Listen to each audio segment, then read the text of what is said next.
Good morning, friends, and happy Friday. I know that it is not 2 o'clock on a Friday like it normally is when we are meeting, but last week I was not here, so we were making up a day.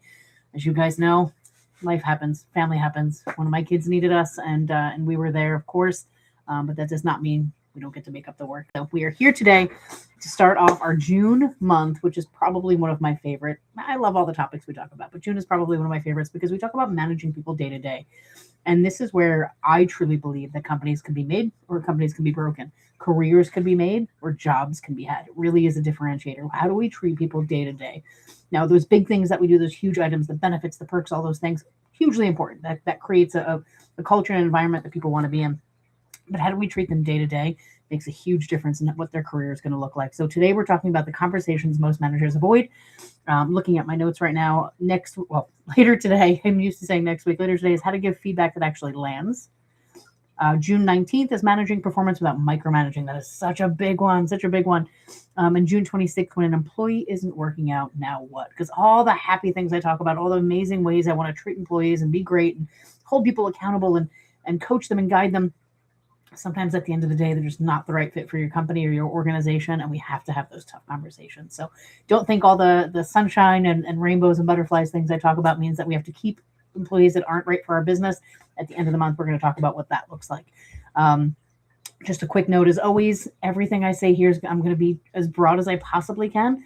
But of course, not everything I say is going to apply to your business or your situation directly. When you do want customized advisement, customized consulting, of course, that's what LFG is here for. Give me a call, give me a text, shoot me an email. I am here to help. So first, as we usually start off, what are we drinking today? I know in the afternoon I usually have my tea or more recently my iced coffee. I am rather boring right now. I have a coconut water. I don't know why I've recently been obsessed with drinking this. Sometimes I even make it a little more fun and throw some fruit in there, but today is just plain boring coconut water this morning. Although it is hydrating, it is very healthy for you. So, all right, so let's just dive right in. Conversations most managers avoid. So, something that a lot of us gloss over as business leaders, as managers, is managing people is hard.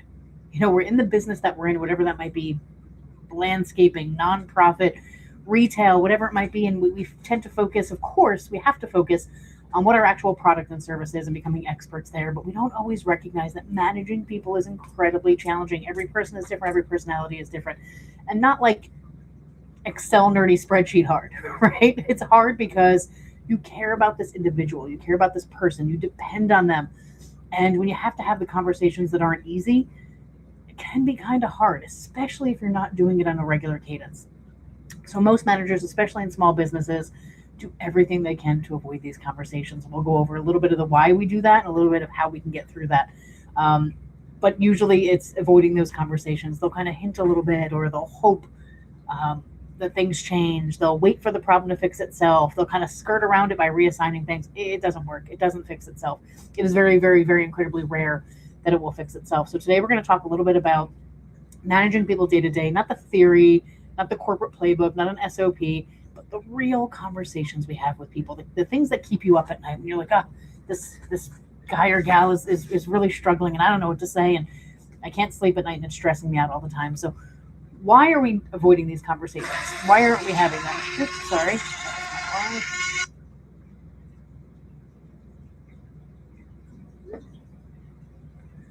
Sorry about that. Did not mute my phone. So why managers avoid having these conversations and what it really costs their business.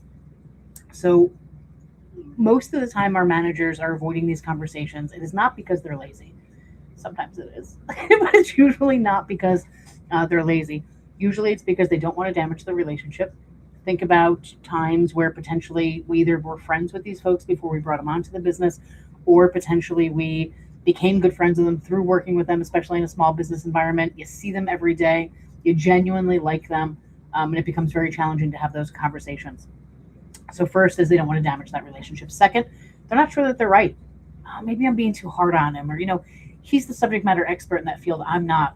Maybe in my world it would be somebody on the finance team. Although I love numbers and I love data and I love finance, I've never been an accountant. So maybe I'd second guess myself and say, oh, maybe the way they did it is right because they know a little bit more. Maybe I know it's wrong, but maybe it was just a one-off, and I don't want to be too hard on them. Or they don't know where to start. Every time they go to do it, it's yeah, maybe today's not the day. I'm not exactly sure how to start off this conversation. Or last, and this is a big one. I even find this sometimes with my children. They're afraid of the reaction. Tears, defensiveness, argumentative. It can go one of two ways, right? That really angry one or the the really sad one, and either direction is really hard to handle, especially when we're compassionate people. So the fear of what might happen sometimes feels worse than the problem itself, and all of those things are understandable. None of them, though, are a reason to stay silent. Actually, and I know if you've listened to any of the other recordings of my series, you know that staying silent is actually worse. You are being a worse leader to them. And I gave this example a few times. Is if my son is playing baseball and he's holding the bat backwards and swinging funny like this, am I just going to look at him and go, he's pretty bad at baseball, and walk away? No, I'm not. I'm going to coach him. I'm going to guide him because I want him to be better. So when you're investing in your teams and having those conversations, you're investing in them to help make them better. It's not a punitive. It is not a yelling at. It is investing in them. It is holding them accountable to their performance. And if you're not doing that, you're actually a worse manager than the one that unfortunately maybe made them cry by giving them those feedback. Because what it costs when you're not having these conversations is the problem absolutely gets worse. Every week you wait, it's going to get worse and worse. The service time to your clients is going to get worse. The quality of work is going to get worse, whatever it might be. The rest of your team is going to notice also. We talked about this a couple months back, where once you accept the level of behavior in an organization or from somebody, everybody else sees that, and that becomes the new level. So your standards are here. You have somebody performing here. Everybody sees that lower performance being accepted. Now that's become the new standard. You've inadvertently lowered the standard of your entire organization. You also start to build resentment. Teams towards you for not holding them accountable. You towards them going, I've actually seen this happen where a supervisor did not have conversations with their employee and wound up hating them after for it. It was their own fault because they let the problem compound rather than just having a conversation. And another issue that comes from this or from not having those conversations is when you finally do have that conversation, you're going to be frustrated. You're going to be upset. You're going to be angry at that point because it's all built up.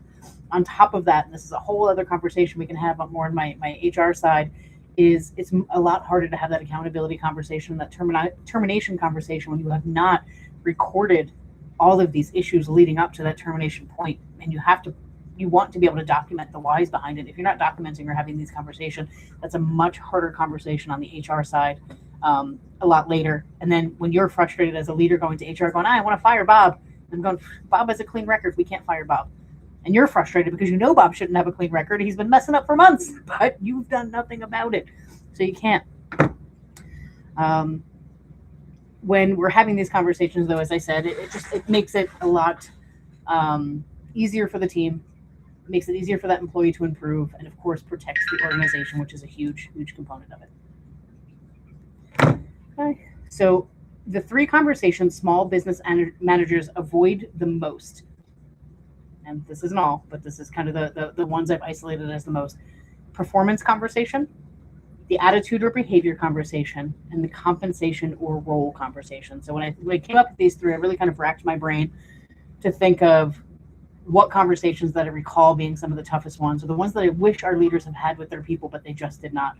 One is the performance conversation. And this one, in my opinion, is the easiest one because you can course correct on a daily basis or praise on a daily basis. So if someone isn't meeting your standard and you haven't told them directly, maybe you've hinted, maybe you've reassigned tasks, given them to other people, complained to somebody else about it, which is never a great thing to do. But you haven't sat down and said, here's what I'm seeing and here's what needs to change. Nothing's going to change. And the reason I think this is really that easiest one is when you create a culture, again, I spoke about this a few months ago, when you create a culture of consistent feedback, not yelling at, not negativity, consistent feedback, those opportunity conversations become that much easier.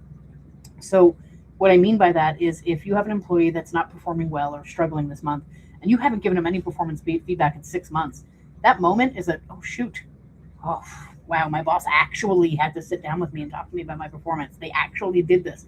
This is such a rare event. It's kind of startling. My leadership style is almost a daily feedback. Praise too. But daily feedback makes it become so much more conversational. And daily might be a stretch, right? Depending on remote environments or different office environments, things like that. But when you're having frequent conversation, let's say not daily, it doesn't become so shocking. It's, hey, Michael, today, awesome work on that. That report that you sent out was exactly what I was looking for. Appreciate that.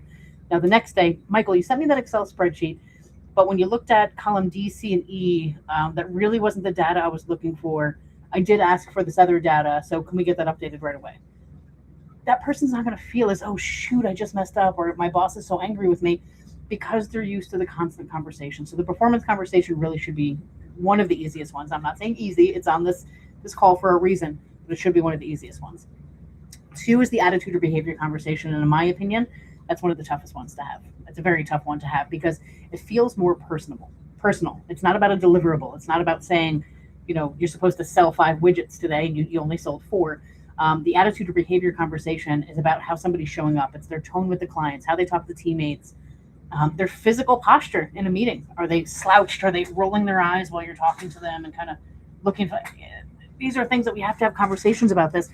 And managers avoid this one traditionally because they don't want to seem like they're policing your personality. Now, I am a firm believer that all different personality styles coming together, different backgrounds, different thought processes are what can make a company amazing, because it's not same thing. It's not everybody who's just in the same tunnel vision. It's all these different backgrounds and things coming together, but it's not policing behavior. It's not policing their personality. You're protecting your team culture. You're protecting the attitude that people deserve or don't deserve to have.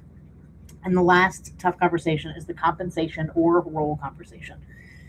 I find that these are toughest in environments or companies that don't have consistent performance evaluations. And when I say consistent performance evaluations, it's not the 10-page document, something formal, but it's those who don't have a clear structure, don't have clear feedback. These become tougher because there is no path. If you have an employee who's been with you for 5 years and there's no conversations or clear path of where they can grow in the future, those conversations become much tougher. But if we don't have that, somebody wants more money or promotion or a title change, and you just don't think they're ready for it yet, that's a very tough conversation to have. So really what we want to talk about when we're starting any conversation is, you guys know I like to narrow it down to a few steps. So this one is narrowed down to 5 steps. And again, this is customized for every organization. You may look at this and say, this is perfect. You may look at this and say, this is not going to work for me. Totally understand. But here are the 5 steps that I really look at for starting any conversation. And the first step is name what you're seeing, not what you're feeling. You want to be able to have facts, as closely as you can facts, not what you're feeling, not you really pissed me off when you rolled your eyes in the meeting. It's, I've noticed the last 3 clients that you were working with came in after deadline. You were late on all of those. Not, I was so angry with you when they were late, or the client was cursing at me when they were late. That's not how we're talking about this. The last 3 client reports came in after the deadline. That is a fact. Do not start with a feeling. The second, state the impact. Why does it matter? It's another fact that's important. What it's costing the business, what it's costing the team, what it's potentially costing the client relationship. For example, when the reports are late, the clients follow up with me directly and it undermines the confidence in our team. The clients aren't believing in our ability to do the job that they need. Things like that. Third, ask before you tell. I believe, and I was actually talking to an organization yesterday, and I said, I apologize in advance for how many times I say my job as a leader in a business is to provide tools and remove obstacles. I say that over and over again because that's truly what I believe as a people first leader. So before you tell them anything, ask, what's getting in the way of getting these things done? And when I say that, I'm not going to go into a crazy long story on this, but sometimes it's not their fault. We've seen sometimes people being late on deliverables or not doing the right thing. It was a system issue. It was a tools issue. It was that their computer system couldn't even handle doing the work that they were doing, or a staffing issue. So ask them the why. You might be missing something that you can easily fix or support. But this also allows them to have ownership. If they have everything they need, they have every tool and every obstacle is removed, this gives them the ability to really reflect and say, I have everything I need, but I'm just not getting this job done. So that's 3. Number 4, be very clear on what needs to change. And again, when I say very clear, and that seems forceful, people are, am I getting angry? Am I yelling? No, you're not. Not just, I need you to be more on top of things. I need you to get your job done. It has to be, I need reports submitted by 4 p.m. on Thursday starting this week. That is what we talked about. That is our company guideline. That is what I need you to do. Very clearly. That's it. And then agree on a follow-up. When will you check in on this? When? Set that date. Put it on the calendar immediately. I live by my calendar. Everything I do is on my calendar. It shows that you're serious, gives them a clear timeline. I actually learned this from a CEO I had worked for in years past, and he said everything has a date. Everything has a due date. Everything has a follow-up date. Everything has a due date. That keeps people accountable, keeps them aligned, and it helps know that you are seriously engaged with them on this process. So those are our 5 steps. Again, we can customize, we can tweak, but the general 5 steps: name what you're seeing, not what you're feeling, state that impact, ask before you tell, and make sure you're following up if there are things that you can do to assist. Be clear on what needs to change and agree on your follow up. Um, sounds easier than it actually is. I know when you're in there, it's a little more challenging, but when you follow those steps, it becomes less of a personal attacking conversation and more of a just functional conversation. And yeah, you're probably asking, Daria, have you ever had to have conversations that look like that? My answer is hell yes. I've had some amazing employees I've had to walk through these conversations. I've had some not so amazing employees I've had to walk through these conversations. And yeah, it goes differently each time, right? The ones who are really great people and are kind of messing up are a little bit different of a conversation. But yes, I've had to have, probably at this point in my career, hundreds of them, because again, I'm a believer in consistent feedback, constant conversation, constant check-ins. If there are any tools people need or obstacles they need removed. So performance conversations for me are just fluid in nature and, easy to have at a certain point. But I know it does get challenging when things get a little deeper. But what happens when you keep avoiding these conversations? And that is, managers who struggle the most aren't the ones who have hard conversations necessarily poorly. It's the ones who don't have them at all. And that doesn't make you a bad person. Sometimes, like I said at the beginning, it just means you have a huge hurt and you don't want to hurt these people's feelings. But we have to understand that by not having those conversations, let that huge heart component of you say, if we're not having these hard conversations, we're actually harming that employee, not helping them. So we want to get on the side of helping them. It doesn't protect that relationship. They're not going to stay your friend. It's going to erode that friendship. It's going to quietly, slowly start to chip away at it because you're going to build resentment. They're going to feel that. Everything is going to feel different amongst that relationship, and you're actually going to ruin it versus helping it. So hard conversations done with honesty and care are an act of respect. They're an act of helping. They say, I take you seriously enough and I care enough about you and your future to tell the truth. Okay. So as usual, I like to leave a few questions for us to end off here.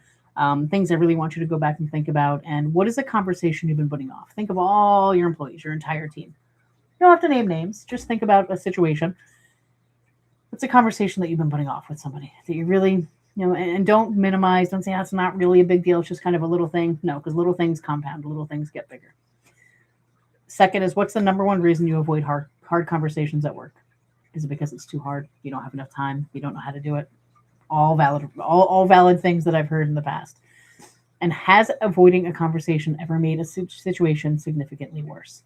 And for anybody who's managed probably more than 10 people in your career and you've avoided a conversation, that answer is probably yes. So as usual, everybody, you know how to reach me if you need some assistance with this. This is what I love doing. This is what I'm passionate about doing, helping people help people. And that is really my joy in my career. So reach out, LeMayFusionGroup.com, 732-508-0580, Daria at LeMayFusionGroup.com. Any way you want to reach me, I am here. If you want me to work with you as an owner, as a manager, want somebody on your team, that is what I'm here to do. So looking forward to hearing from you. But for now, finish your drink, take a deep breath, and go lead with intention today. Thanks so much, everybody.